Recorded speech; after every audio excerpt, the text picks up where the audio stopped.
অঞ্জলিস কিচেনে আপনাদের সকলকে স্বাগত। বন্ধুরা, আজ আমি করে দেখাবো বর্মা ভর্তা। এই বর্মা ভর্তা কিভাবে বানাই আপনারা দেখতে থাকুন। প্রথমে উনানে কড়াই বসিয়ে তাতে পরিমাণ মতো সরিষার তেল দিলাম, আর কিছু শুকনো লঙ্কা ফাটিয়ে দিয়েছি, আর গোটা জিরে দিয়ে দিয়েছি। দিয়ে এবার এটা একটু ভাজা ভাজা হতে এর মধ্যে দিয়ে দিলাম বেছে কেটে ধুয়ে রাখা বর্মা শাক। বর্মা শাকটা ফোড়নের মধ্যে দিলাম, দিয়ে এবার খুন্তি দিয়ে ভালো করে নাড়াচাড়া করে দিচ্ছি বন্ধুরা। একটু আধ ভাজা মতো হবে আর কি, ভাজা পুরোটা হবে না, যেহেতু ভর্তা সিদ্ধ দিয়েই ভর্তাটা হবে, সেই জন্য একটু নেড়ে চেড়ে একটু হাফ ভাজা মতো করে দিচ্ছি আর কি। তারপরে এর মধ্যে আমি পরিমাণ মতো লবণ দিয়ে দিলাম, লবণ দিয়ে একটা ঢাকনা দিয়ে ঢেকে দিলাম। খানিক পরে ঢাকনাটা তুলে নিলাম। দেখুন বন্ধুরা, শাকটা কিরম সিদ্ধ হয়ে গেছে। এইভাবে খুন্তি দিয়ে নাড়াচাড়া করে এই সিদ্ধ শাকটা আমি তুলে নেব বন্ধুরা। একটা পাত্রের মধ্যে সিদ্ধ শাকটাকে খুন্তি দিয়ে তুলে নিচ্ছি বন্ধুরা। শাকটা আমার সিদ্ধ হয়ে গেছে। আবারও উনানে কড়াই বসিয়ে তাতে পরিমাণ মতো সরিষার তেল দিলাম। সরিষার তেল দিয়ে বন্ধুরা এর মধ্যে দিয়ে দেব এইবারে কিছু গোটা জিরা। গোটা জিরা দিয়ে দিলাম বন্ধুরা। একটু ভাজা ভাজা হবে, একটু লাল ভাজা ভাজা হলে পরে এর মধ্যে আমি ছেড়ে দেব বন্ধুরা এবারে কোঁচানো টমেটোগুলো কুচিয়ে রেখেছিলাম, সেই কোঁচানো টমেটোটা গরম ফোড়ন তেলের মধ্যে দিয়ে দিলাম বন্ধুরা।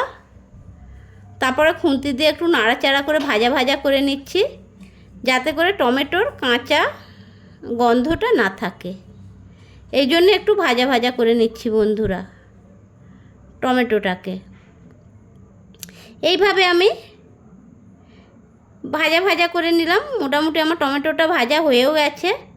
এইবারে আমি একটা পাত্রের মধ্যে তুলে রাখছি বন্ধুরা টমেটো ভাজাটাকে।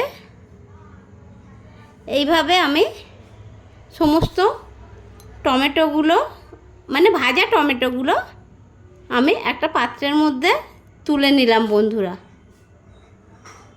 এইবারে আমি কিছুটা ধনিয়া পাতা কুচিয়ে নিচ্ছি বন্ধুরা। এই ধনিয়া পাতাটা ভর্তার মধ্যে যাবে তো, এই জন্যে ধনিয়া পাতাটা আমি ছোট ছোট করে বটি দিয়ে কেটে নিচ্ছি। আমার ধনিয়া পাতাটা কাটা হয়ে গেল।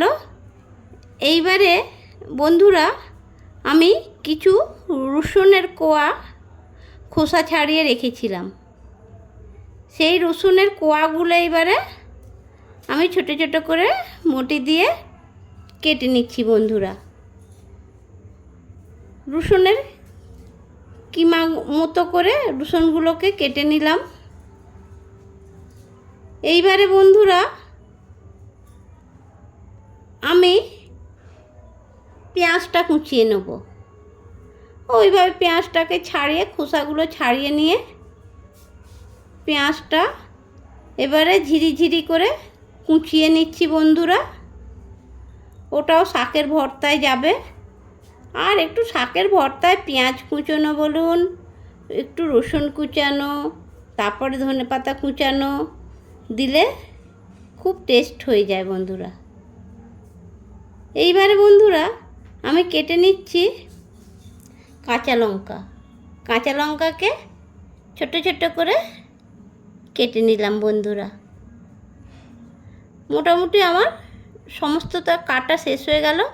এবারে বন্ধুরা এইগুলোর মধ্যে আমি টমেটো ভাজাটা তুলে নিলাম,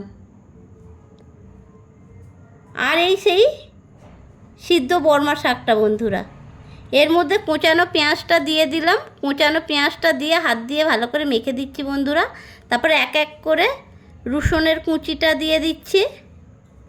রসুনের কুচিটা দিয়ে দিলাম বন্ধুরা।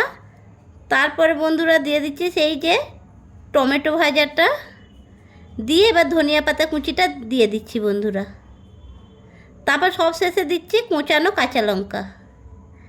কোঁচানো কাঁচা লঙ্কা দিয়ে বন্ধুরা এর মধ্যে এবারে অল্প করে একটু লবণ দিয়ে দিলাম আর কাঁচা সরিষার তেল দিলাম।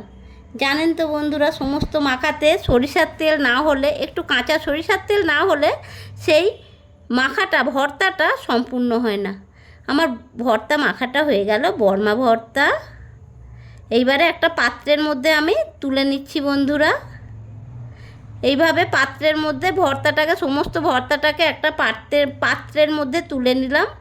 তুলে নিয়ে ভালো করে আমি এটাকে সুন্দর করে বেশ চেপে চুপে একটা শেপ দিয়ে নিলাম। আমার বর্মা ভর্তাটা রেডি হয়ে গেছে বন্ধুরা। দেখুন কত সুন্দর হয়েছে। কি বলবো বন্ধুরা, গরম ভাতের সাথে এই ভর্তা দিলে আর কিছু লাগে না, খুব ভালো খেতে লাগে।